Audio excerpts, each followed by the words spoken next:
Exercise 4.3 में question number first से हमारा थर्ड पार्ट है y is equal to 3x। अब ये इक्वेशन पहले ही इसमें y की वैल्यू बनी हुई है, आप डायरेक्ट वैल्यू पुट कीजिए। अब आप x की वैल्यू एज्यूम करेंगे। If x is equal to 0, y is equal to 3x और x की जगह हम 0 पुट करेंगे, then y is equal to 3। If x is equal to 1, then y is equal to 3 into 1.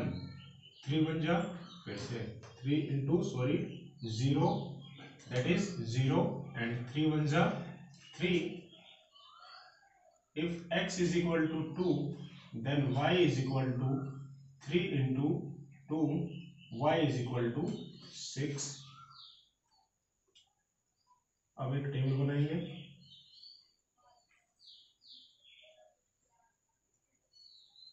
कोई जरूरी नहीं है 2 वैल्यू बनानी है, एटलीस्ट 2 वैल्यू होनी चाहिए, उससे ज्यादा आप कितनी भी वैल्यू ले सकते हैं।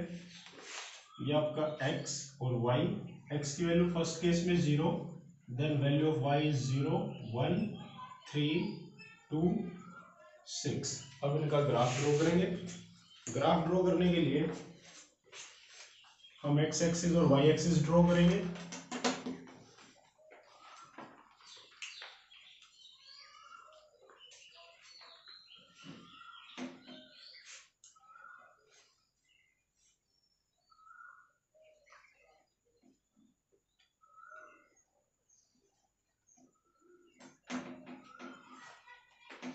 x axis origin, y axis log, scale 1, 2, 3, 4, 5 और y axis पे भी ऐसे ही 1, 2, 3, 4, 5, 6, 7। फर्स्ट पॉइंट x की वैल्यू 0 और y की वैल्यू भी 0, तो वो पॉइंट आपका ओरिजिन पे लाई करेगा, क्योंकि x और y दोनों ओरिजिन पे 0 होते हैं। नेक्स्ट x की वैल्यू 1 है और y की वैल्यू 3, तो ये पॉइंट होगा आपका 1, 3।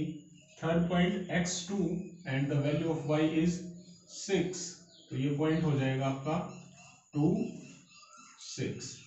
तीनों पॉइंट को ग्राफ पे रिप्रेजेंट कीजिए और अब इनको मिला दीजिए। इनको मिलाने से हमेशा एक स्ट्रेट लाइन ड्रॉ होगी। अगर एक सीधी लाइन ड्रॉ नहीं होती तो आपकी रिप्रेजेंटेशन गलत है।